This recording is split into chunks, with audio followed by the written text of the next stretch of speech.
স্কুলে ছিল, মনে করেন 5 মিনিট পর 10 মিনিট পর ছুটি হতো, ও মোর হোমওয়ার্ক করতেছিল। ওর সাথে আরেকটা ছিল, আমার ভাই ছিল, সে চিপ নিয়ে আসছিল, দুইটা বলতেছে ভাইয়া তুমি তোমার জন্য নিয়ে আসছিল, আমার জন্য একটা নিয়ে আসলো না।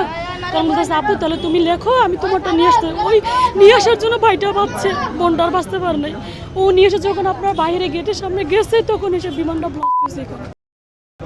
বোনটা আর বাঁচতে পারছে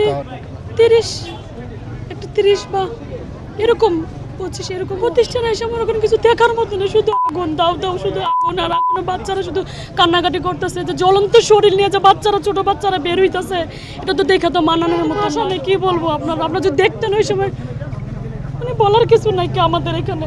এখন আমরা ওই যে ওইটা বলে একটা আগুলো আবেদন, আমাদের বাচ্চার কীভাবে সেভে থাকা যায় এটা সরকারের কাছে আবেদন, যে আপনারা একটু দেখবেন যে ঘনবসতি এলাকার মধ্যে যেরকম বিমানগুলো যে এখানে যা না হয়, উনি করবে বাহিরে করবে, এটা ভালো। এটা আবাসিক এলাকা যদি একটা বাচ্চা যদি স্কুলে সেফ না থাকে, আমরা কিন্তু স্কুলে বাচ্চা দিয়ে চলে যে একটা সেভে জানা, আমরা বাচ্চা একটা সেফ জায়গা আছে, ওইখানে যদি সেফ না থাকে তাহলে বাচ্চারা কোথায় সেভে থাকবে?